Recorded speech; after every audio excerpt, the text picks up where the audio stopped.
अगर मैं ये प्राप्त किसी स्टूडेंट को दूं और उससे ये कहूं कि बेटा इसको लेकर जाओ और इसमें बारिश का पानी भर दो और ये पूरी की पूरी बारिश के पानी से फिल कर दो, लेकिन ट्विस्ट ये है कि इसको रखना इस तरीके से है और इसको बारिश के पानी से फिल कर देना है। आज के लेक्चर में हम पढ़ने जा रहे हैं 11th class physics new book chapter number 9 electrostatics and current electricity का एक बहुत ही interesting article, that is article number 9.3 electric flux.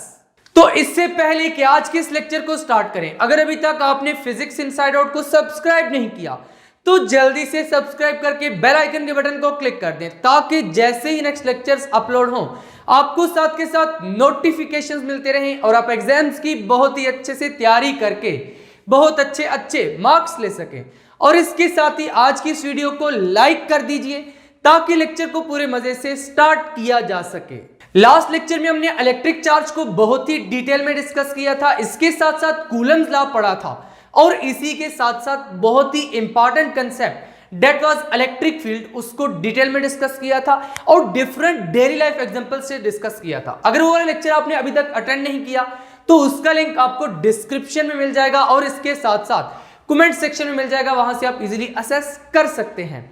आज हमने जो कंसेप्ट पढ़ना है डेट इज इलेक्ट्रिक फ्लक्स और ये आर्टिकल नंबर 9.3 है। इसमें से एक बहुत ही इंपॉर्टेंट लॉन्ग क्वेश्चन पेपर में बन के आ सकता है और इसके साथ साथ शॉर्ट क्वेश्चन भी बन के आ सकते हैं। यानी ये वाला आर्टिकल लॉन्ग क्वेश्चंस के रिस्पेक्ट से भी और शॉर्ट क्वेश्चन के रिस्पेक्ट से भी वेरी इंपॉर्टेंट आर्टिकल है, इसलिए आपने लेक्चर को स्टार्ट से एंड तक गौर से सुनना है ताकि कोई कंसेप्ट भी मिस ना हो और आप एग्जाम्स में बहुत ही अच्छे मार्क्स गेन कर सकें। तो लास्ट लेक्चर में हमने इलेक्ट्रिक फील्ड के बारे में क्या पढ़ा था।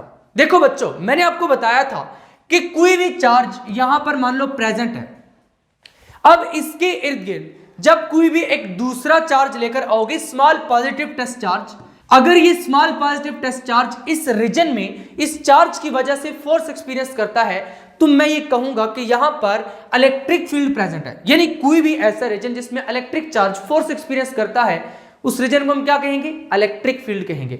अब ये वाला जो पॉजिटिव चार्ज है ये किस तरीके की फोर्स उस पर एक्सर्ट करेगा, उसको रिपेल करेगा या फिर अट्रैक्ट करेगा। देखो लाइक चार्जेस हैं, दोनों पॉजिटिव हैं, तो इसका मतलब है ये उसको दूर भगाएगा। जब दोनों का चार्ज सेम होगा तो क्या करेंगे, एक दूसरे को रिपेल करेंगे। तो यहां पर जब रिपेल करेगा तो इसका मतलब है कि इसकी डायरेक्शन फोर्स की कुछ इस तरीके से होगी। और मान लो यहां पर मैं एक और पॉजिटिव टेस्ट चार्ज लेकर आता हूं, इसको भी ये क्या करेगा, रिपेल करेगा। मैं यहां पर एक और पॉजिटिव टेस्ट चार्ज लेकर आता हूं, इसको भी क्या करेगा, रिपेल करेगा। ये एक और पॉजिटिव टेस्ट चार्ज, इसको भी रिपेल, इसको भी रिपेल, इसको भी रिपेल, यानी ये सारे पॉजिटिव टेस्ट चार्जेस हैं, इनको ये क्या कर रहा है, रिपेल कर रहा है। इसका मतलब है कि जो पॉजिटिव चार्ज है इसकी इलेक्ट्रिक फील्ड में जब भी कोई दूसरा पॉजिटिव चार्ज आएगा तो ये उस पर फोर्स एक्सर्ट करेगा और उसको क्या करेगा, रिपेल करेगा। देखो चार्ज की इलेक्ट्रिक फील्ड को यहां पर रिप्रेजेंट करने के लिए हम कुछ इमेजिनरी लाइंस ड्रा करते हैं। यहां पर देखो इस चार्ज को ये क्या कर रहा है, दूर भगा रहा है, रिपेल कर रहा है, यानी इस तरीके से फोर्स एक्सर्ट कर रहा है। जब इधर बाहर की तरफ फोर्स एक्सर्ट कर रहा है ना तो हम ये कहते हैं कि जो पॉजिटिव चार्ज है इसकी जो इलेक्ट्रिक फील्ड लाइंस है इनकी डायरेक्शन आउटवर्ड होती है। इनकी डायरेक्शन किधर होती है, आउटवर्ड होती है, कुछ इस तरीके से। तो यहां पर आपको समझ आया कि इलेक्ट्रिक फील्ड लाइंस क्या है, ये जस्ट इमेजिनरी लाइंस है जो कि किसी भी चार्ज की इलेक्ट्रिक फील्ड को रिप्रेजेंट करती है। सिमिलरली अगर मैं एक नेगेटिव चार्ज कंसीडर करता हूं, यहां पर देखो यहां पर ये एक नेगेटिव चार्ज है, इसके इलेक्ट्रिक फील्ड में अगर मैं कोई पॉजिटिव टेस्ट चार्ज लेकर आता हूं, जो टेस्ट चार्ज हमेशा पॉजिटिव होता है बाय कन्वेंशन, तो यहां पर अगर मैं एक पॉजिटिव टेस्ट चार्ज इसके करीब लेकर आता हूं, अब ये क्या करेगा, इसको अट्रैक्ट करेगा, रिपेल करेगा, दोनों अनलाइक चार्जेस हैं, इसको अट्रैक्ट करेगा, यानी कि यहां पर ऐसे फोर्स एक्सर्ट करेगा। सिमिलरली यहां पर जो पॉजिटिव टेस्ट चार्ज होगा उस पर भी ऐसे फोर्स एक्सर्ट करेगा, यहां पर होगा उस पर भी ऐसे, यहां वाले चार्ज को भी ऐसे अट्रैक्ट करेगा, यहां वाले को भी ऐसे, यहां वाले को भी ऐसे। अब इसका मतलब यह है कि जो नेगेटिव चार्ज की वजह से इलेक्ट्रिक फील्ड लाइंस हम यहां पर बनाएंगे उनकी डायरेक्शन किधर होगी बच्चों, इनवर्ड होगी। तो यहां पर अगर मैं नेगेटिव चार्ज की बात करूंगा तो इलेक्ट्रिक फील्ड लाइंस किधर डायरेक्टेड होंगी, टूवर्ड्स दी चार्ज डायरेक्टेड होंगी, यानी कि इनवर्ड वो डायरेक्टेड होंगी। और ये इलेक्ट्रिक फील्ड लाइंस किसको रिप्रेजेंट कर रही हैं, इलेक्ट्रिक फील्ड को रिप्रेजेंट कर रही हैं, और ये जस्ट इमेजिनरी लाइंस है। अब ये जो इलेक्ट्रिक फील्ड लाइंस का कंसेप्ट है कि किसी भी चार्ज के around electric field lines draw करके आप उसकी इलेक्ट्रिक फील्ड को रिप्रेजेंट कर दो, ये जो कंसेप्ट था ये सर माइकल फैराडे ने इंट्रोड्यूस करवाया था इस तरीके से। तो यहां पर आपको इलेक्ट्रिक फील्ड लाइंस का कुछ तो नो हो गया है। बेसिकली हमने पढ़ना क्या है, जो हमने पढ़ना है डेट इज इलेक्ट्रिक फ्लक्स। तो इलेक्ट्रिक फ्लक्स को समझने के लिए इलेक्ट्रिक फील्ड लाइंस का थोड़ा सा कंसेप्ट होना लाजमी है, तो उसके बारे में यहां पर मैंने आपको बता दिया है। अब इलेक्ट्रिक फ्लक्स के कंसेप्ट को समझने के लिए यहां पर एक एरिया कंसिडर कर लीजिए। ये एक एरिया है, मान लीजिए ये एक एरिया है, और जो इलेक्ट्रिक फील्ड लाइंस अभी हमने पढ़ी है, मान लो वो इस एरिया में से पास कर रही हैं कुछ इस तरीके से। इस एरिया में से क्या कर रही हैं, इलेक्ट्रिक फील्ड लाइंस पास करके जा रही हैं। अब इलेक्ट्रिक फ्लक्स की डेफिनेशन कुछ इस तरीके से है, number of electric field lines passing through a certain area. देखो इस एरिया में से कितना इलेक्ट्रिक फ्लक्स है, जितनी ज्यादा इलेक्ट्रिक फील्ड लाइंस इसमें से पास करेंगी इतना ज्यादा इलेक्ट्रिक फ्लक्स होगा। इसका मतलब है कि इलेक्ट्रिक फ्लक्स किस किस पर डिपेंड कर रहा है, एक तो इस पर डिपेंड कर रहा है कि कितनी इलेक्ट्रिक फील्ड लाइंस पास कर रही हैं। देखो बच्चों, जितनी ज्यादा इलेक्ट्रिक फील्ड लाइंस पास करेंगी तो मैं क्या कहूंगा, इतनी ज्यादा इलेक्ट्रिक फील्ड है, यानी इतना ज्यादा ई है। इलेक्ट्रिक फील्ड को हम ई से रिप्रेजेंट करते हैं, लास्ट लेक्चर में मैंने आपको डिटेल में बताया था।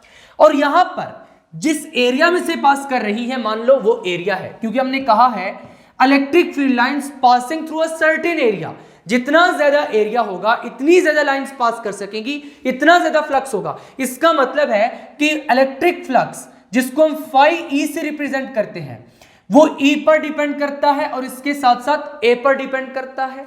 इलेक्ट्रिक फ्लक्स के कंसेप्ट को अच्छे से समझने के लिए यहां पर आप इसको कंसिडर कीजिए, इलेक्ट्रिक फील्ड लाइंस को आप रेन की तरह कंसिडर कीजिए, यानी ये बारिश है।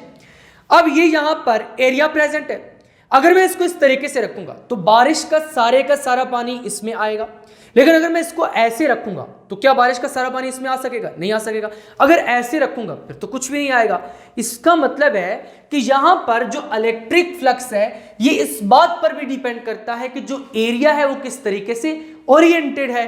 तो यहां पर ओरिएंटेशन ऑफ द एरिया पर भी डिपेंड करता है। ओरिएंटेशन ऑफ द एरिया का क्या मतलब है कि ये इलेक्ट्रिक फील्ड लाइंस पास कर रही है, इलेक्ट्रिक फील्ड लाइंस और ये जो एरिया है इनके दरमियान कितना एंगल है, यानी जो इनके दरमियान एंगल है उस पर भी डिपेंड कर रहा है, यानी कि थीटा पर भी डिपेंड कर रहा है।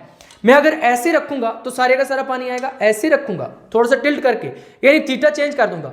अब बारिश ऊपर से ऐसे आ रही है, अब थीटा इतना बन रहा है, लेकिन इसको ऐसे कर दूंगा तो यहां पर बारिश ऐसे आ रही है, थीटा ऐसे बन रहा है। तो यहां पर इसका मतलब है कि इलेक्ट्रिक फ्लक्स भी किस पर डिपेंड कर रहा है, थीटा पर डिपेंड कर रहा है। यहां पर आपको मालूम है कि जो इलेक्ट्रिक फील्ड है ये एक वेक्टर क्वांटिटी है, क्योंकि it is equal to F over Q. F Q के वेक्टर है तो इलेक्ट्रिक फील्ड भी क्या होगी, वेक्टर क्वांटिटी होगी। तो इट्स मीन कि E is a vector quantity. अब इस लेक्चर में हम इस एरिया को भी वेक्टर क्वांटिटी ट्रीट करेंगे। आप कहेंगे सर आपने तो फर्स्ट चैप्टर में बताया था कि एरिया एक स्केलर क्वांटिटी है, इसका यूनिट मीटर स्क्वायर होता है।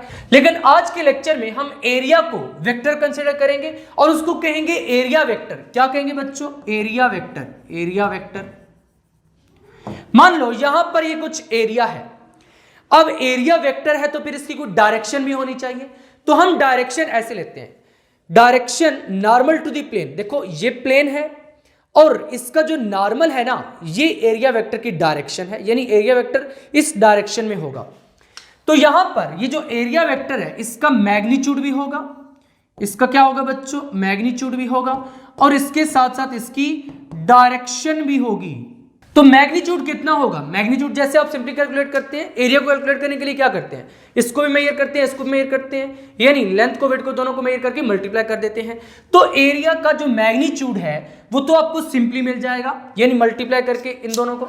लेकिन जो डायरेक्शन है वो किधर होगी, नॉर्मल टू दी एरिया होगी। तो यहां पर भी मैं लिख देता हूं direction normal to the area, normal to the area. अभी आपने इसको नोट्स में नोट नहीं करना, ये जस्ट मैं आपको समझा रहा हूं। इलेक्ट्रिक फ्लक्स का पहले एक कंसेप्ट बिल्ड करना है, उसके बाद सारे नोट्स वगैरह सब कुछ लिखेंगे प्रॉपरली। लेकिन पहले concept is first, everything is next. क्योंकि जब तक कंसेप्ट नहीं होगा आपको उस वक्त तक नोट्स का कोई फायदा नहीं है। आप ऐसे नोट्स में लिख के रट्टा लगा लेंगे तो इसका तो कोई फायदा नहीं होगा, दूसरे दिन भूल जाएगा, तीसरे दिन भूल जाएगा। लेकिन लॉन्ग टर्म इसको याद रखने के लिए जरूरी है कि आपको कंसेप्ट समझ होना चाहिए। तो यहां पर फिर आपको एरिया वेक्टर का कंसेप्ट समझ आया कि एरिया वेक्टर का क्या मतलब है। इसका मतलब है कि अगर मैं एरिया वेक्टर को ऐसे ड्रा करता हूं कि अगर ऐसे यानी कि एरिया है और मैं एरिया वेक्टर को normal to the area draw करता हूं और इलेक्ट्रिक फील्ड लाइंस पास कर रही हैं इसमें से कुछ इस पैटर्न पर, देखो कुछ इस पैटर्न पर पास कर रही है यहां पर, तो यहां पर इन दोनों के दरमियान क्या बनेगा, एंगल थीटा बनेगा। ये ई वेक्टर है और ये क्या है, ए वेक्टर। ई वेक्टर और ए वेक्टर के दरमियान एंगल क्या बन रहा है, थीटा। अब मैं इसको भी वेक्टर कह सकता हूं और इसको भी वेक्टर कह सकता हूं। अब हमने बेसिकली निकालना इसका रिलेशन है। देखो अब ये वाला जो वेक्टर है ई वेक्टर, ये ए वेक्टर के अलोंग आकर मल्टीप्लाई हो रहा है। किस तरीके से, यहां पर जब ये ई वेक्टर ए वेक्टर के साथ पैरेलल में हो जाएगा तो उस वक्त हमने कहा है कि इलेक्ट्रिक फ्लक्स मैक्सिमम होगा। यानी कि ई वेक्टर और ए वेक्टर, यहां पर ए वेक्टर है, ये ई वेक्टर की लाइन थी सारी की सारी, तो यहां पर इलेक्ट्रिक फ्लक्स क्या होगा, मैक्सिमम होगा। इसका मतलब है कि जब दो वेक्टर्स एक दूसरे के अलोंग आकर मल्टीप्लाई होते हैं या फिर एक वेक्टर दूसरे वेक्टर की डायरेक्शन में कंट्रीब्यूट करता है, तो उस वक्त फिर हम वेक्टर्स के दरमियान कौन सा प्रोडक्ट लेते हैं। कुछ याद है आपको, सेकंड चैप्टर मैंने आपको पढ़ाया था, जब एक वेक्टर दूसरे वेक्टर के अलोंग आकर मल्टीप्लाई हो तो उस वक्त हम डॉट प्रोडक्ट लेते हैं। तो इसका मतलब है कि जो फाई ई है it is equal to E vector dot A vector, या फिर हम इसको कह सकते हैं phi is equal to E A cos theta, अगर ओपन करके लिखेंगे, यानी कि ई पर भी डिपेंड कर रहे हैं, ए पर भी डिपेंड कर रहे हैं और थीटा पर भी डिपेंड कर रहे हैं। तो यहां पर आपको समझ आया कि ये रिलेशन कैसे निकल कर आता है। यानी कि ये रिलेशन ऐसे ही फिजिक्स में उड़कर नहीं आ गया, बल्कि इसके पीछे प्रॉपर लॉजिकल सेंस है और ये आपको समझ होना चाहिए। अब चलते हैं इलेक्ट्रिक फ्लक्स की डेफिनेशन लिखते हैं। तो इलेक्ट्रिक फ्लक्स की डेफिनेशन क्या लिखेंगे, number of electric field lines passing through a certain area element. इस डेफिनेशन को उठाकर लिखते हैं, the number of electric field lines passing through certain area element. अब मान लो कि ये एरिया ए है, इसको मैं ए कह देता हूं, और ये जो शीट है इसको मैं बी कह देता हूं। ये भी एरिया है, ये भी एरिया है, इसमें से इलेक्ट्रिक फील्ड लाइंस इतनी पास कर रही हैं। फिर हमने यहां पर एक और रखा है, इसमें से इलेक्ट्रिक फील्ड लाइंस इतनी पास कर रही हैं।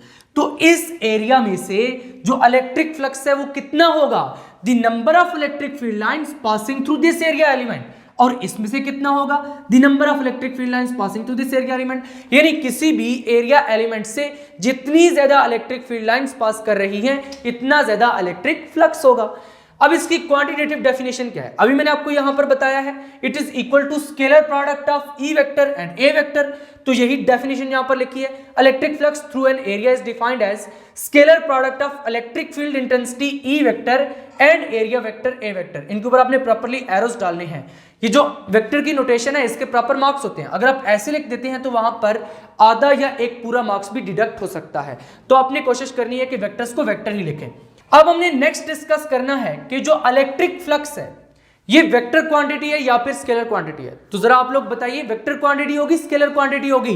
देखो जब दो वेक्टर्स का स्केलर प्रोडक्ट लिया जाता है तो उस केस में रिजल्टेंट क्या होता है, स्केलर क्वांटिटी होती है। इसका मतलब है कि इलेक्ट्रिक फ्लक्स एक स्केलर क्वांटिटी है। तो यहां पर representation, it is represented by a Greek letter, इसको हम फाई ई से रिप्रेजेंट करते हैं, और ये क्या है, एक स्केलर क्वांटिटी है। अब इसका रिलेशन क्या होगा, phi E is equal to E vector dot A vector, और अगर इसको ओपन करके लिखेंगे तो this implies that phi E is equal to E A cos theta हो जाएगा। सिंस, अब ऐसे क्यों लिखा है, क्योंकि A vector dot B vector किसके इक्वल होता है, ए बी कॉस थीटा के। जब A vector dot B vector A B cos theta के इक्वल होता है तो ई वेक्टर डॉट ए वेक्टर भी किसके इक्वल होगा, ई ए कॉस थीटा। और साथ में ये भी लिख देंगे where theta is angle between, theta is angle between E vector and A vector, between E vector and A vector, यानी electric field vector and area vector. अब बच्चों इस फार्मूला की एक लिमिटेशन है, और लिमिटेशन ये है कि ये फार्मूला जस्ट फ्लैट सरफेस पर अप्लाई होता है, स्फेरिकल सरफेस या फिर कर्व्ड सरफेस के लिए फार्मूला नहीं है। जस्ट जो इस तरीके की फ्लैट सरफेस होगी उसके लिए होगा। तो यहां पर भी हमने फ्लैट सरफेस ड्रा की थी कुछ इस तरीके से, ये जो सरफेस ए थी ये भी फ्लैट थी, ये वाली भी क्या थी, फ्लैट थी। यानी फ्लैट सरफेस में से जो इलेक्ट्रिक फील्ड पास कर रही है उस केस में जब हमें इलेक्ट्रिक फ्लक्स लिखना पड़ेगा तो हम ये वाला रिलेशन यूज करेंगे, phi E is equal to E vector dot A vector. अब नेक्स्ट वेक्टर एरिया के बारे में भी कुछ लिख देते हैं, representation of area element. The surface area is properly describe by an area vector, यानी यहां पर सरफेस एरिया को हम किससे डिस्क्राइब करेंगे, एरिया वेक्टर से, जैसे मैं आपको प्रॉपरली समझा चुका हूं। The magnitude of A vector is the surface area A, यानी इसका जो मैग्नीट्यूड होगा वो सरफेस एरिया के इक्वल होगा। सरफेस एरिया कैसे कैलकुलेट करते हैं, इसको और इसको आपस में मल्टीप्लाई कर देंगे, इसको भी नोट करेंगे, इसको भी नोट करेंगे, लेंथ मल्टीप्लाइड बाय विड्थ, इन दोनों को हम मल्टीप्लाई कर देंगे, वहां से हमें क्या मिल जाएगा, एरिया मिल जाएगा किसी भी फ्लैट सरफेस का। तो जो ए वेक्टर है उसका मैग्नीट्यूड सरफेस एरिया के इक्वल होगा और डायरेक्शन किधर होगी, and its direction is defined as perpendicular, यानी normal to the surface plane, यानी इस सरफेस की जो प्लेन है एरिया वेक्टर की डायरेक्शन इसके नॉर्मल होगी कुछ इस तरीके से। डिपेंडेंस ऑफ इलेक्ट्रिक फ्लक्स, अभी हमने रिलेशन पढ़ा है, phi E is equal to E A cos theta, किस किस पर डिपेंड कर रहा है, ई पर डिपेंड कर रहा है, ए पर डिपेंड कर रहा है, थीटा पर डिपेंड कर रहा है, तो वही बात लिख दिया, electric flux depends on electric field strength E, surface area A, orientation of the surface theta. अब बहुत से स्टूडेंट्स के ज़हन में क्वेश्चन आ रहा होगा, सर आपने नोट्स में इतना कुछ फालतू लिखवाया हुआ है तो हम ये कैसे लिखें। देखो बच्चों, आपके पेपर में जो शॉर्ट क्वेश्चंस आते हैं ना वो इसी तरीके से बन के आते हैं। वहां पर पूछा जाता है on what factors the electric flux depend, तो जब आपने नोट्स में इस तरीके से हेडिंग बनाकर लिखा हुआ होगा तो आपको फौरन से याद आ जाएगा कि मैंने ये बात पढ़ी हुई है, तो आप डायरेक्टली ये वाला उठाकर लिख देंगे। नेक्स्ट हेडिंग लगाते हैं नेचर ऑफ इलेक्ट्रिक फ्लक्स। तो अभी मैं आपको बता चुका हूं कि इलेक्ट्रिक फ्लक्स एक स्केलर क्वांटिटी है, as electric flux is dot product of E vector and A vector. किस किस का डॉट प्रोडक्ट है, ई वेक्टर और ए वेक्टर का। So it is a scalar quantity, इस वजह से स्केलर क्वांटिटी है और स्केलर क्वांटिटी की कोई डायरेक्शन नहीं होती, जस्ट मैग्नीट्यूड होता है।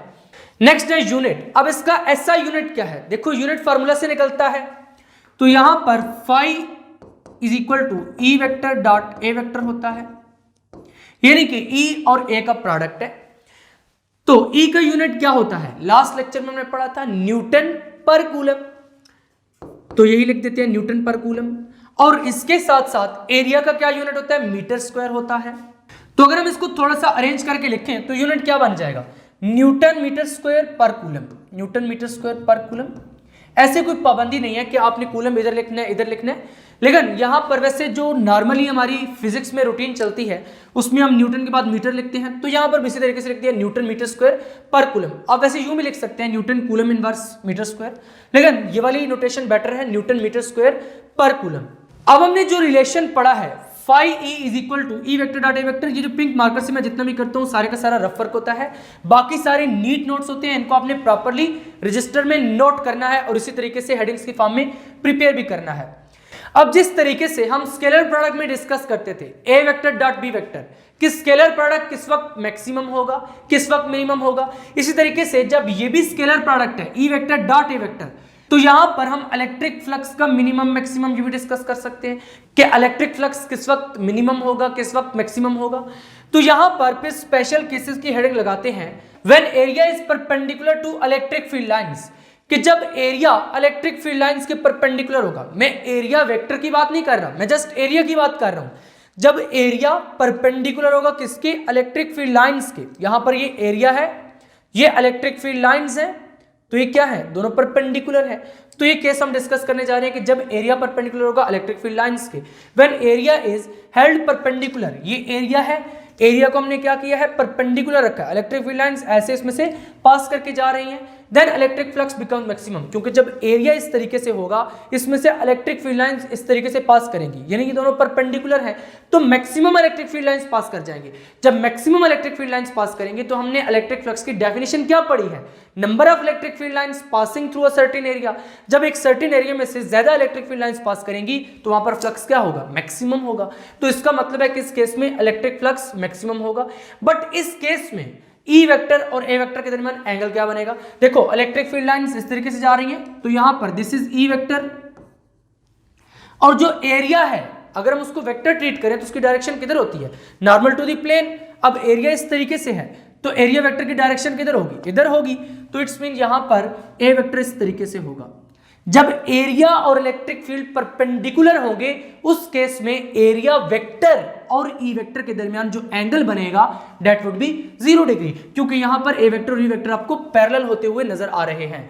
सो एंगल इज 0 डिग्री, यहां पर 0 डिग्री लिख दीजिए, that is theta is equal to 0 degree. अब बहुत से स्टूडेंट्स के जहन में क्वेश्चन आता है कि परपेंडिकुलर का मतलब तो 90 होता है, बट परपेंडिकुलर क्या है, एरिया और इलेक्ट्रिक फील्ड लाइंस परपेंडिकुलर है, लेकिन जब आप एरिया वेक्टर देखेंगे तो उसकी डायरेक्शन ऑलरेडी प्लेन के परपेंडिकुलर है, तो उस केस में एरिया वेक्टर और ई वेक्टर के दरमियान जो एंगल बनेगा दैट वुड बी 0 डिग्री। अभी हमने इलेक्ट्रिक फ्लक्स का जो रिलेशन पढ़ा है वो क्या पढ़ा है, phi E is equal to E vector dot A vector. तो यहां पर लिख देते हैं as phi E is equal to E vector dot A vector. अब इसको अगर ओपन करेंगे तो this implies that phi E is equal to E A cos theta हो जाएगा, cos theta when theta is equal to 0 degree, क्योंकि हमने 0 degree discuss करना है, when theta is equal to 0 degree comma then, तो उस केस में क्या हो जाएगा phi E is equal to E A cos 0। तो cos 0 कितना होता है, 1 की इक्वल होता है, तो इट्स मीन यहां पर this implies that phi E is equal to E A हो जाएगा, और यहां पे सिंस करके क्या लिख देंगे cos 0 degree is equal to 1। तो यहां तक आपको समझ आ चुका है कि किस तरीके से इस केस में इलेक्ट्रिक फ्लक्स मैक्सिमम होगा, क्योंकि ई ए आ चुका है तो ये मैक्सिमम वैल्यू है इलेक्ट्रिक फ्लक्स की। अब चलते हैं केस 2 की तरफ। तो केस 2 क्या है, when area is parallel to electric field lines. Area इस तरीके से इलेक्ट्रिक फील्ड लाइंस ऐसे पास करके जा रही हैं, तो कॉमन सेंस क्या कहता है कि यहां पर इलेक्ट्रिक फ्लक्स कितना होगा। देखो इलेक्ट्रिक फील्ड लाइंस ऐसे पास करके जा रही हैं, एरिया ऐसे है, कोई इलेक्ट्रिक फील्ड लाइन एरिया में से पास नहीं करेगी, तो इसका मतलब है 0 फ्लक्स होगा, कोई फ्लक्स नहीं होगा। तो यही बात हमने यहां पर करनी है, when area is parallel, area इस तरीके से है और इलेक्ट्रिक फील्ड लाइंस ऐसे जा रही हैं, तो यहां पर दिस इज ई वेक्टर और ए वेक्टर को हमने क्या कहा था, उसकी डायरेक्शन किधर होगी, नॉर्मल टू द प्लेन होगी इस तरीके से, तो दिस इज ए वेक्टर। इसका मतलब है कि जब एरिया और इलेक्ट्रिक फील्ड दोनों आपस में पैरेलल होंगे, उस केस में ई वेक्टर और ए वेक्टर के दरमियान एंगल कितना बनेगा, 90 डिग्री। वैसे पैरेलल के केस में 0 बनता है, लेकिन यहां पर क्योंकि एरिया वेक्टर की direction perpendicular to the plane होती है, इस वजह से यहां पर ई वेक्टर और ए वेक्टर के दरमियान एंगल क्या बन रहा है, 90 डिग्री बन रहा है। तो इस केस में फ्लक्स कितना होगा, मिनिमम होगा। तो यहां पर theta is equal to 90 degree, again से वे लिखेंगे as phi E is equal to E vector dot A vector. This implies that phi E is equal to E A cos theta हो जाएगा। When theta is equal to क्या हो जाएगा 90 degree comma then, तो उस case में क्या होगा phi E is equal to E A cos 90 degree हो जाएगा। तो cos 90 डिग्री कितना होता है, 0 के इक्वल होता है। This implies that phi E is equal to E A into 0, और यहां पर सिंस करके क्या लिख देंगे cos 90 degree is equal to 0। तो यहां से हमें क्या मिल जाएगा, this implies that phi E is equal to 0। इसका मतलब यह है कि यहां पर इलेक्ट्रिक फ्लक्स मिनिमम होगा और उसकी वैल्यू 0 हो जाएगी, बिकॉज कोई लाइन भी एरिया एलिमेंट में से पास नहीं कर रही। नेक्स्ट है case 3, when area is inclined at an angle theta with electric field lines. यानी यहां पर एरिया इस तरीके से इंक्लाइंड है, इलेक्ट्रिक फील्ड लाइंस इस तरीके से पास कर रही हैं। अब एरिया और इलेक्ट्रिक फील्ड लाइंस के दरमियान कुछ एंगल बन रहा है theta. When area is neither perpendicular nor parallel to electric field lines, यानी ना तो एरिया परपेंडिकुलर है ना ही पैरेलल है इलेक्ट्रिक फील्ड लाइंस के, बट क्या है, but is inclined at an angle theta with the lines, यानी कि इंक्लाइंड है और कितने एंगल पर, थीटा एंगल पर। We have to find the projection of the area which is perpendicular to field lines. तो इस केस में फ्लक्स क्या हो जाएगा, phi E is equal to, देखो यहां पर दिस इज ए वेक्टर, क्योंकि अगर एरिया इस तरीके से है तो इसका परपेंडिकुलर इस तरीके से बनेगा यहां पर, यानी एरिया वेक्टर की डायरेक्शन ऐसे होगी, उसको हमने यहां पर ड्रा कर दिया है। And this is E vector, इनके दरमियान क्या बन रहा है, यहां पर एंगल थीटा बन रहा है।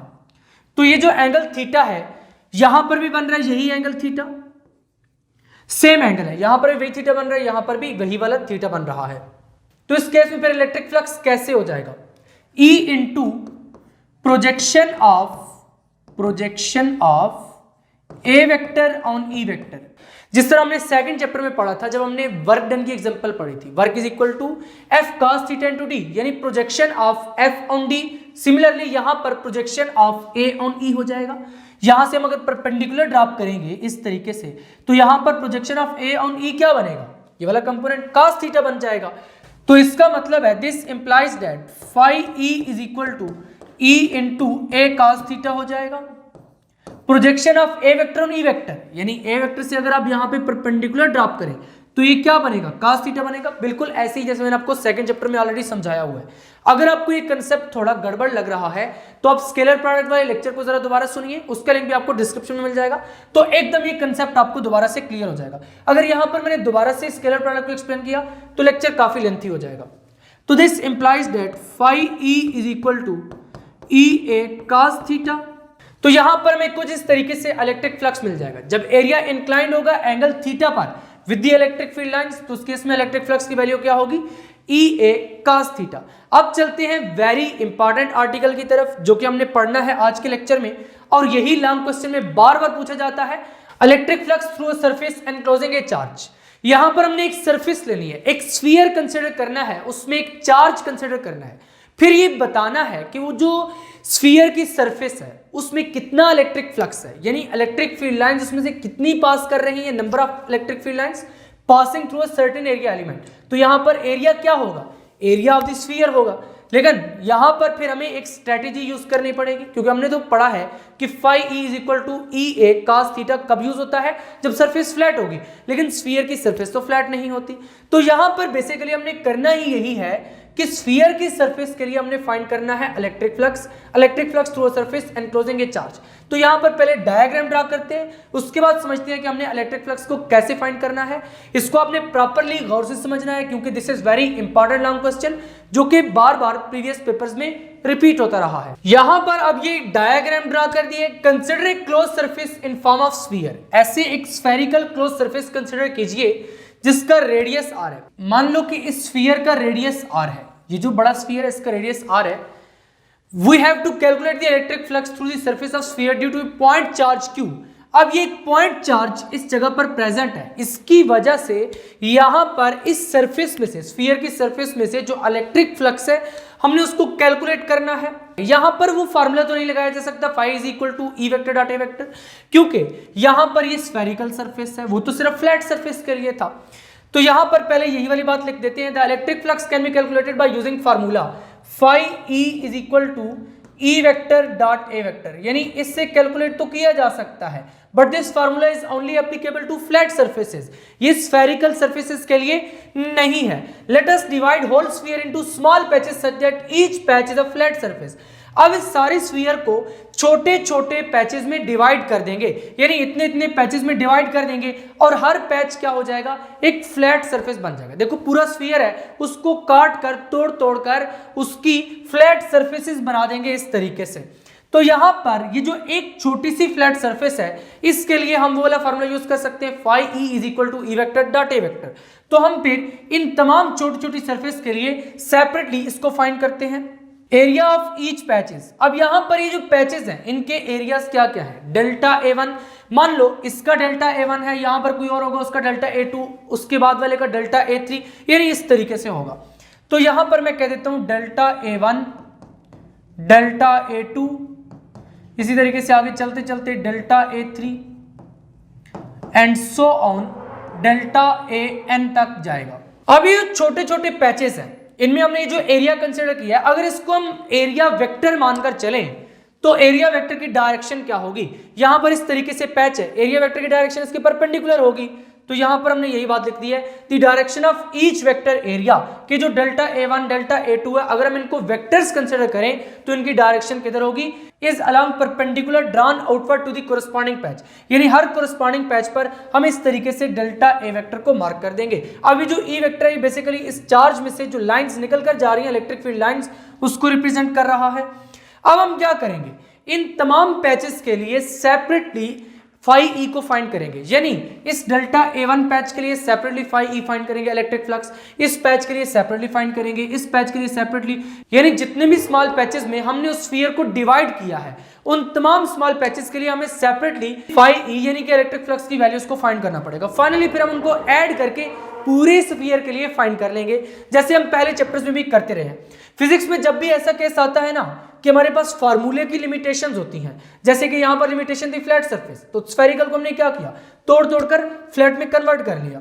तो यहां पर यही लिख दिया है, the electric field intensities at centres of vector areas. कौन कौन से वेक्टर एरियाज हैं, पहले हमने यहां पर जस्ट एरियाज लिखे थे, अब हमने क्या लिखने हैं, वेक्टर एरियाज, यानी कि delta A1 vector, delta A2 vector, आगे क्या होगा, डेल्टा A3 वेक्टर, चलते चलते डेल्टा AN वेक्टर तक जाएगा।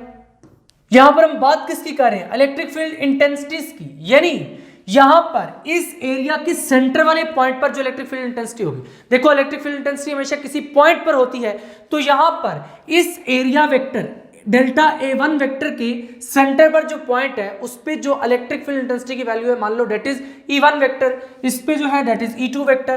तो यहां पर मैं लिख देता हूं the electric field intensity at centres of vector areas this और E1 vector, E2 vector, E3 vector, चलते चलते कहां तक जाएगा, En वेक्टर तक।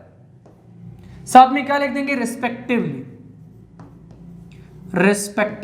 अब ये जो रिस्पेक्टिवली लिखते हैं ना, इसका मीनिंग ये होता है डेल्टा A1 वेक्टर के लिए E1 vector, delta A2 vector के सेंटर वाले पॉइंट पर E2 वेक्टर, और इसी तरीके से डेल्टा A3 वेक्टर के लिए E3 vector, delta AN vector के लिए En वेक्टर। अब हमने इन तमाम स्मॉल पैचेस में इलेक्ट्रिक फ्लक्स फाइंड करना है, यानी जो इलेक्ट्रिक फ्लक्स है इनमें से उसको हमने फाइंड करना है। Let us calculate the electric flux through each of these patches. तो सबसे पहले फर्स्ट पैच की बात करते हैं। For first patch phi E1 उसको कह देते हैं कि जो इलेक्ट्रिक फ्लक्स फर्स्ट पैच में से है वो क्या हो जाएगा, phi E1 is equal to, अब कैसे लिखते हैं, E vector dot A vector. तो पहले पैच के सेंटर पर इलेक्ट्रिक फील्ड इंटेंसिटी की वैल्यू क्या है, E1 वेक्टर डॉट क्या हो जाएगा, डेल्टा A1 वेक्टर, तो ये लिख देंगे delta A1 vector. Then for second patch क्या हो जाएगा, फॉर सेकंड पैच यानी दूसरे पैच के लिए क्या हो जाएगा, फाई E2, उसको हम फाई E2 से डिनोट कर रहे हैं, और क्या हो जाएगा E2 vector dot delta A2 vector. Similarly third patch के लिए क्या हो जाएगा, फॉर थर्ड पैच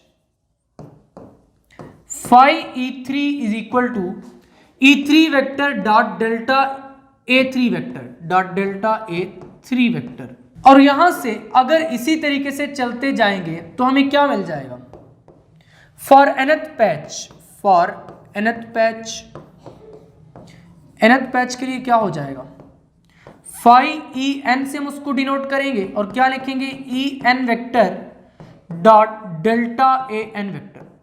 यानी उस स्फीयर को हमने छोटे छोटे पैचेस में डिवाइड कर लिया था, हर पैच के लिए हमने सेपरेटली इलेक्ट्रिक फ्लक्स की वैल्यू कैलकुलेट कर ली है।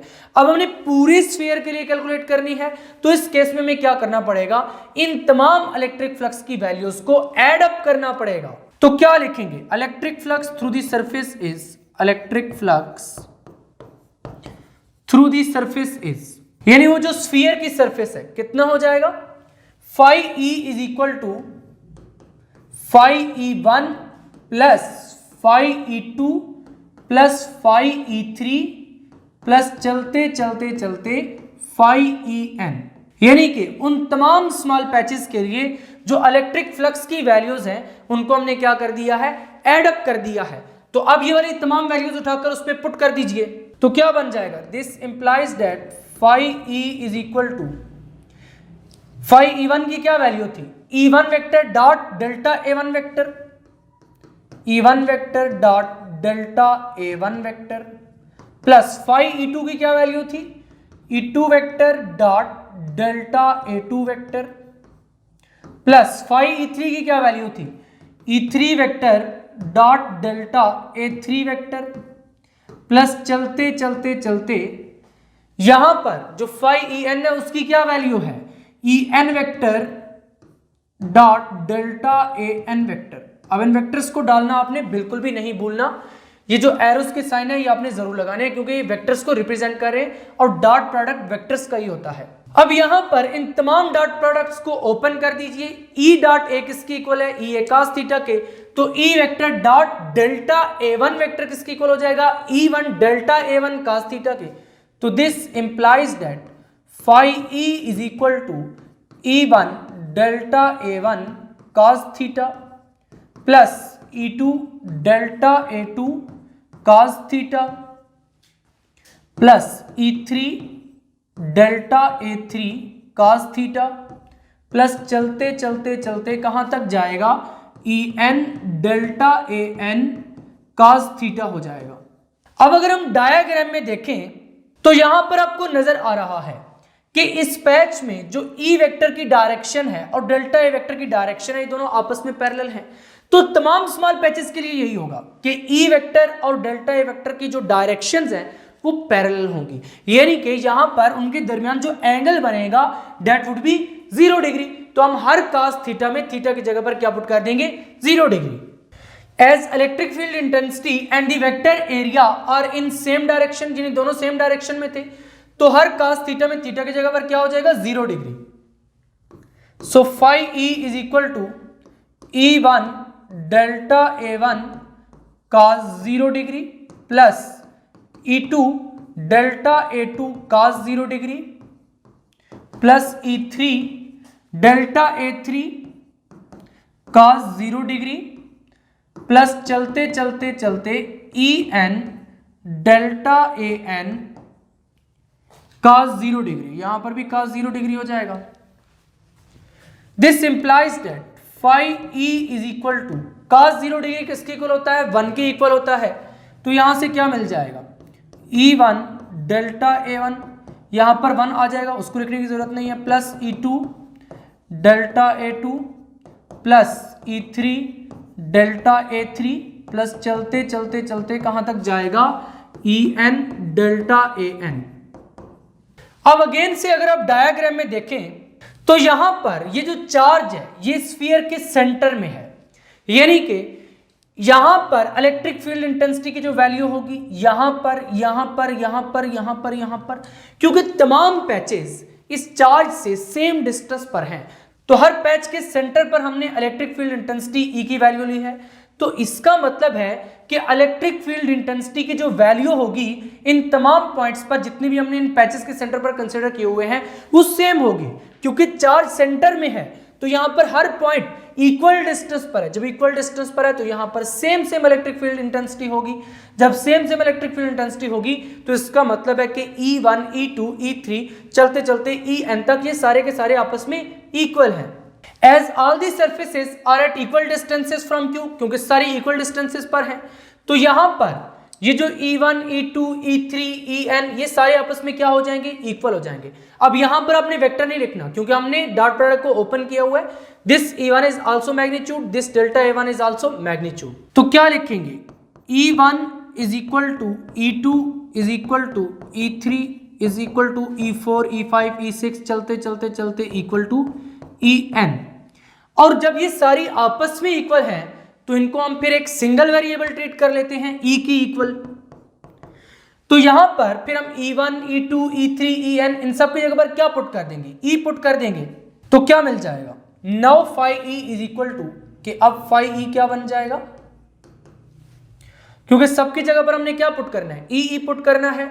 E डेल्टा A1 क्या लिखेंगे, E delta A1 plus E delta A2 plus E delta A3 plus चलते चलते चलते E डेल्टा AN। अब यहां से E कॉमन ले लीजिए। This implies that phi E is equal to E into delta A1 plus delta A2 plus delta A3 plus चलते चलते चलते कहां तक जाएगा, डेल्टा AN तक। अब डेल्टा A1 क्या था, ये फर्स्ट पैच का एरिया था, डेल्टा A2 सेकंड पैच का एरिया। अगर हम उन तमाम पैचेस के एरियाज को ऐड कर देंगे, यानी पहले हमने स्फीयर को छोटे छोटे पैचेस में डिवाइड किया था, एक पूरे स्फीयर को छोटे छोटे पैचेस में डिवाइड किया था, दोबारा से अगर हम उन तमाम छोटे छोटे पैचेस को आपस में जोड़ दें तो एक पूरा स्फीयर बन जाएगा। इसका मतलब है कि इन सारे एरियाज को अगर हम ऐड करेंगे तो हमें एरिया ऑफ द स्फीयर मिल जाएगा। तो this implies that phi E is equal to E into total surface area of sphere, total surface area of sphere. अब आपने मैथमेटिक्स में पढ़ा हुआ है कि total surface area of sphere कितना होता है, 4 पाई r स्क्वायर। तो यहां पर हम total surface area of sphere 4 pi r square के इक्वल पुट कर देंगे। ये जो कुछ सरफेस एरियाज है ना, ये आपको याद होने चाहिए, जैसे कि स्फीयर का है, एरिया ऑफ सर्कल है, ये सारे आपको याद होने चाहिए। तो यहां पर सिंस एरिया ऑफ या फिर surface area of sphere is equal to 4 pi are square comma 100। तो यहां पर हमें क्या मिल जाएगा, phi E is equal to E into 4 pi are square. अब आपने लास्ट लेक्चर में इलेक्ट्रिक फील्ड इंटेंसिटी की वैल्यू कैलकुलेट की थी, वो क्या आ रही थी 1/4 pi epsilon not Q over are square. अब वहां पर हमने चार्ज ऑब्जेक्ट कंसिडर किया था, अगर उसी की जगह पर हम पॉइंट चार्ज कंसिडर कर लें तो क्यू की जगह पर स्मॉल क्यू पॉइंट चार्ज के लिए आ जाएगा, तरीकाकार वही रहेगा। तो यहां पर इसका मतलब है कि ई किसके इक्वल हो जाएगा 1/4 pi epsilon not Q over are square. तो क्या लिखेंगे as E is equal to 1/4 pi epsilon nought, क्योंकि हम उस क्यू की बात करें जो कि हमने स्फीयर के सेंटर पे कंसिडर किया हुआ था, वो एक पॉइंट चार्ज था। तो पॉइंट चार्ज के लिए हम कैसे लिखते हैं क्यू ओवर आर स्क्वायर, इस तरीके से हो जाएगा कमा 100। तो यहां पर phi E is equal to E की वाली वैल्यू पुट कर दीजिए 1/4 pi epsilon not Q over are square into 4 pi are square. अब यहां पर अगर देखा जाए तो ये 4 इस 4 से कैंसिल हो जाएगा, पाई पाई से कैंसिल हो जाएगा, आर स्क्वायर से कैंसिल हो जाएगा। तो this implies that phi E is equal to Q over epsilon nought. तो यही वाला रिलेशन हमने बेसिकली फाइंड करना था। हमने ये क्या फाइंड किया है, electric flux through a surface of sphere, यानी कि जो हमने स्फीयर कंसिडर किया था उसमें हमने एक छोटा सा पॉइंट चार्ज कंसिडर किया था, उस पॉइंट चार्ज की वजह से electric flux through the surface of sphere कितना आया है, phi E is equal to Q over epsilon nought. अब अगर आप यहां पर देखें तो ये जो फाई ई है ये जस्ट क्यू पर डिपेंड कर रहा है, और एप्सिलॉन नॉट यहां पर क्या है, it is permittivity of free space, जो कि लास्ट लेक्चर में मैंने आपको बहुत ही डिटेल में एक्सप्लेन किया था और इसकी वैल्यू भी आपको समझाई थी। तो अब इसी तरीके से करते हैं कि यहां पर एक और तरीके की सरफेस कंसिडर करते हैं। ये वही वाला चार्ज है जो कि हमने पहले कंसिडर किया हुआ था, मान लो it is plus q charge, वही वाला, और ये हमने सरफेस कंसिडर किया एस। अब हमने उसी स्फीयर को एनक्लोज कर दिया एक और सरफेस एस में, क्योंकि फार्मूला क्या है, phi E is equal to Q over epsilon nought. Formula में कोई ऐसा फैक्टर नहीं है जो ये कहे कि यहां पर ये सरफेस की ज्योमेट्री पर डिपेंड करता है। सरफेस की ज्योमेट्री जो भी रहेगी, electric flux through a close surface क्या आएगा, phi E is equal to Q over epsilon nought. यानी ये इस पर डिपेंड करता है कि उस सरफेस के अंदर बैठा हुआ कौन है। अगर ये चार्ज बैठा हुआ है तो magnitude of that charge divided by epsilon not हमें क्या देगा, electric flux through the close surface. अब कुछ बच्चों के मन में आता है सर नहीं ना, ये वाली और सरफेस थी, ये वाली और सरफेस थी, हमें समझ नहीं आ रहा कि ऐसे कैसे हो सकता है कि इस सर्कल में से भी वही होगा और इस जो मैंगो वाली शेप है इसमें से भी यही होगा। देखो बच्चों, अगर आपको कहा जाए कि कमरे में एक बल्ब है उसको ढक दो, उसको ढकने के लिए आप क्या करेंगे, एक छोटे से कपड़े से भी आप उसको ढक सकते हैं, या फिर एक इतना बड़ा सा डब्बा ले आए उसके जरिए ढक दे। छोटे से कपड़े ने भी वही काम किया है, बड़े से डब्बे ने भी वही काम किया है। तो यहां पर इसका मतलब है कि ये जो ज्योमेट्री ऑफ द सरफेस है ये नहीं मैटर करती, बड़ा स्फीयर होगा छोटा स्फीयर होगा, जैसा भी स्फीयर होगा, electric flux through a close surface हमेशा क्या आएगा, क्यू ओवर एप्सिलॉन नॉट। तो यहां पर हमने यही बात की है, consider close surface S around sphere as shown in figure, यानी कि स्फीयर के अराउंड ऐसी एक सरफेस कंसीडर कर लीजिए जैसे कि फिगर में दिखाई गई है। इस सरफेस को हम एस कह रहे हैं। It can be seen that electric flux through the closed surface S is same as the flux through the sphere, यानी इसमें से भी फ्लक्स वही होगा जो कि इस स्फीयर में से था। तो यहां तक आपको ये पॉइंट क्लियर हो चुका है। तो क्या कंक्लूजन निकल के आया कि जो electric flux through a close surface है, I am not talking about the open surface, I am talking about close surface, यानी क्लोज सरफेस में से किसी भी चार्ज की वजह से, पॉइंट चार्ज की वजह से जो इलेक्ट्रिक फ्लक्स होगा वो independent of the geometry of the surface होगा, अगर सरफेस क्लोज्ड होगी। तो यहां पर हमने यही बात लिख दी है, we can conclude that total flux through a close surface does not depend on the shape और geometry of the close surface, यानी ये shape of the close surface या geometry of the close surface पर depend नहीं करता। It depends upon the medium and the charge enclosed, यानी ये medium पर डिपेंड करता है और चार्ज जो कि एनक्लोज किया हुआ उस पर डिपेंड करता है। मीडियम पर क्यों डिपेंड करता है, क्योंकि हमारे पास परमिटिविटी वाला फैक्टर है। और चार्ज पर क्यों डिपेंड करता है, क्योंकि ये जो इलेक्ट्रिक फ्लक्स है थ्रू दी सरफेस ये है ही चार्ज की वजह से। जितना ज्यादा मैग्नीट्यूड ऑफ द चार्ज होगा इतनी ज्यादा इलेक्ट्रिक फील्ड लाइंस पास करेंगे उस सरफेस में से, इतना ज्यादा इलेक्ट्रिक फ्लक्स होगा। तो इसका मतलब है कि मैग्नीट्यूड ऑफ द चार्ज पर भी डिपेंड करता है और इसके साथ साथ मीडियम पर भी डिपेंड करता है। अब यहां से हमने गाजीज लॉ की स्टेटमेंट पढ़नी है। गाजीज एक साइंटिस्ट थे जिन्होंने एक लॉ दिया था। बेसिकली जो हमने अभी टॉपिक पढ़ा है ना ये वाला, इसमें हमने जो फाइनल रिलेशन निकाला है phi E is equal to Q और एप्सिलॉन नॉट, ये बेसिकली गाज सर ने निकाला था और उन्होंने ही ये बताया था कि यहाँ पर जो क्लोज सरफेस है उसमें से जो इलेक्ट्रिक फ्लक्स होगा ड्यू टू पॉइंट चार्ज वो किसके इक्वल होगा, phi E is equal to Q और एप्सिलॉन नॉट। अब अगर आपके पेपर में गाजीज लॉ से रिलेटेड लॉन्ग क्वेश्चन आ जाए तो पहले आपने गाजीज लॉ की स्टेटमेंट लिखनी है जो कि अभी मैं आपको पढ़ाने वाला हूं, उसके बाद आपने ये वाला प्रूफ भी लिखना है। ये वाला जो आर्टिकल है ना, electric flux through a close surface and closing A charge, ये बेसिकली गाजीज लॉ का प्रूफ है। तो यहीं से फिर हम गाजीज लॉ की स्टेटमेंट भी लिख लेते हैं कुछ इस तरीके से। According to Gauss's law the total electric flux through any close surface is 1 over epsilon not times the total charge enclosed in it. यानी मैथमेटिकली अगर लिखेंगे तो क्या बन जाएगा, mathematically phi E is equal to 1 over epsilon not into Q। यहां पर क्योंकि टोटल चार्ज की बात कर रहे हैं तो कैपिटल Q लिख देंगे। यही हमने अभी फाइंड किया था कि कोई भी क्लोज सरफेस है उसमें चार्ज एनक्लोज्ड है, तो उस चार्ज की वजह से उस सरफेस में से जो इलेक्ट्रिक फ्लक्स होगा that would be equal to Q over epsilon nought. तो हम इसको ऐसे भी लिख सकते हैं 1 over epsilon not into Q। तो गाजीज सर ने ये कहा था कि जो टोटल इलेक्ट्रिक फ्लक्स होगा किसी भी क्लोज सरफेस में से that is equal to 1 over epsilon not times the total charge enclosed in the surface. अब इसको आपने ये नहीं समझना कि कोई मैंगो है जो कि हमने खाने के लिए यहां पर रखा हुआ है, ये एक क्लोज सरफेस है, इसमें हमने चार्जेस कंसीडर करने हैं। इसमें कुछ चार्जेस कंसीडर कर लेते हैं। मान लो यहां पर this is Q1, this is Q2, this is Q3, this is Q4, this is Q5 and this is Qn। ये हमने कुछ चार्जेस कंसीडर किए हुए हैं। अब हम इसी गाजीज लॉ को इन तमाम चार्जेस के लिए लिखते हैं। देखो ये जो तमाम चार्जेस हैं इनकी वजह से इलेक्ट्रिक फील्ड प्रेजेंट है यहां पर।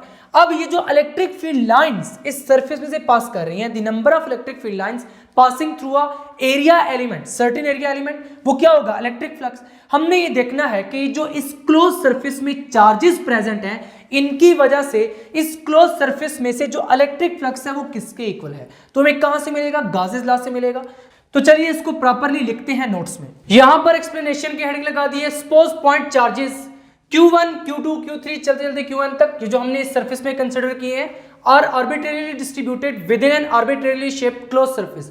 यानी कोई आर्बिट्रेरीली शेप्ड क्लोज सरफेस है ऐसे ही, उसमें हमने इनको डिस्ट्रीब्यूट कर दिया है जो कि फिगर में दिखाया गया। अब हमने पढ़ा हुआ है कि किसी भी क्लोज सरफेस में जो इलेक्ट्रिक फ्लक्स होता है due to a point charge that is equal to Q over epsilon nought. तो अब यहां पर इन तमाम चार्जेस की वजह से, वो तो एक पॉइंट चार्ज था लेकिन यहां पर बहुत सारे पॉइंट चार्जेस हैं, तो इन तमाम पॉइंट चार्जेस के लिए इस क्लोज सरफेस में से जो इलेक्ट्रिक फ्लक्स होगा वो किसके इक्वल होगा, phi E is equal to, सबसे पहले Q1 के लिए लिखते हैं, Q1 ओवर एप्सिलॉन नॉट हो जाएगा, प्लस फिर Q2 के लिए क्या होगा, Q2 over epsilon not, plus Q3 over epsilon not, plus चलते चलते चलते Qn over epsilon not, nth charge की वजह से जो आया इलेक्ट्रिक फ्लक्स। तो यहां से this implies that phi E is equal to 1 over epsilon nought को कॉमन ले लीजिए, अंदर क्या रह जाएगा Q1 plus Q2 plus Q3 plus चलते चलते Qn। तो यहां पर ये जो Q1, Q2, Q3, Qn है ये इन तमाम चार्जेस के मैग्नीट्यूड्स का सम है। तो क्योंकि चार्ज एक स्केलर क्वांटिटी है उसको हम डायरेक्टली इस तरीके से सम कर सकते हैं, तो इट्स मीन कि ये टोटल चार्ज को रिप्रेजेंट कर रहे हैं। अगर हम इस सरफेस में टोटल चार्ज की बात करेंगे तो इन तमाम चार्जेस का सम हो जाएगा, यानी इन तमाम चार्जेस के मैग्नीट्यूड्स का सम हो जाएगा। तो यहां पर फिर हमें क्या मिलेगा, this implies that phi E is equal to 1 over epsilon not into total charge enclosed by a closed surface, total charge enclosed by a closed surface। तो यहां से this implies that phi E is equal to 1 over epsilon naught into, अब अगर हम total charge को capital Q से represent कर दें तो कैसा रहेगा, आसान हो जाएगा, where Q is equal to Q1 plus Q2 plus Q3 चलते चलते Qn तक, यानी इन तमाम चार्जेस का क्या है, सम है। तो यहां पर ये जो हमारे पास एक्सप्रेशन आया phi E is equal to 1 over epsilon naught into Q, this is basically known as Gauss's law। तो गाज सर ने यही कहा था, the total electric flux through a closed surface, ऐसी close surface the total electric flux through a closed surface is equal to 1 over epsilon naught times the total charge enclosed by the surface। यहां पर भी हमने यही लिखा था। तो यहां तक आपको गाउस लॉ की स्टेटमेंट समझ आ चुकी है। इसके साथ साथ आपको ये भी समझ आ चुका है कि जो हमने क्लोज सरफेस कंसीडर किया है इसके लिए हमने टोटल इलेक्ट्रिक फ्लक्स कैसे कैलकुलेट किया है। लेक्चर के लास्ट पर आपको एक फाइनल पॉइंट मालूम होना चाहिए कि ये जो क्लोज सरफेस है जिसको हमने यहां पर कंसीडर किया था इन चार्जेस के around, this is also known as Gaussian surface, क्योंकि इसी सरफेस में सारे के सारे चार्ज एनक्लोज थे। हमने गाउस लॉ लगाकर इस सरफेस में से क्या कैलकुलेट किया है, इलेक्ट्रिक फ्लक्स की वैल्यू कैलकुलेट की है। So this close surface is also known as Gaussian surface. अब पेपर में क्वेश्चन को इस तरीके से बन के आता है, state Gauss law and deduce the formula for the electric flux through a surface enclosing a charge। यानी आपने गाउस लॉ की स्टेटमेंट लिखनी है, आपने ये वाला सारा करना है, और इसके साथ साथ वो जो आर्टिकल मैंने आपको पढ़ाया है electric flux through a surface enclosing A charge, एक स्फीयर में एक चार्ज हमने कंसीडर करके वो सारी डेरिवेशन की है, वो सारा आपने उस लॉन्ग क्वेश्चन में कर देना है, तभी आपको उस लॉन्ग क्वेश्चन में मैक्सिमम मार्क्स मिल सकते हैं। तो यहां तक आज का लेक्चर कंप्लीट होता है। आज के लेक्चर में हमने बेसिक कौन कौन से पॉइंट्स डिस्कस किए हैं। सबसे पहले हमने इलेक्ट्रिक फ्लक्स को डिस्कस किया है, फिर हमने उसके स्पेशल केसेस डिस्कस किए हैं कि इलेक्ट्रिक फ्लक्स कब मैक्सिमम होता है, कब मिनिमम होता है। उसके बाद हमने देखा electric flux through a surface enclosing A charge. उसके बाद हमने गाउस लॉ को देखा है, देन हमने गॉसियन सरफेस के बारे में बात की है। तो फाइनली आज का लेक्चर यहीं पर एंड होता है। अगर अभी तक आपने फिजिक्स इनसाइड को सब्सक्राइब नहीं किया तो जल्दी से सब्सक्राइब करके बेल आइकन के बटन को क्लिक कर दें, क्योंकि आगे आने वाले लेक्चर्स बहुत ही इंटरेस्टिंग होने वाले हैं और आगे हमने प्रिपरेशन सीरीज, टेस्ट सीरीज भी स्टार्ट करनी है। तो उसके लिए आपका चैनल को सब्सक्राइब किया होना लाजमी है, ताकि आपको साथ के साथ अपडेट्स मिलती रहें, नोटिफिकेशंस मिलती रहें और आप अच्छे से एग्जाम्स की तैयारी कर सकें। मिलेंगे नेक्स्ट लेक्चर में, तब तक के लिए अल्लाह हाफिज।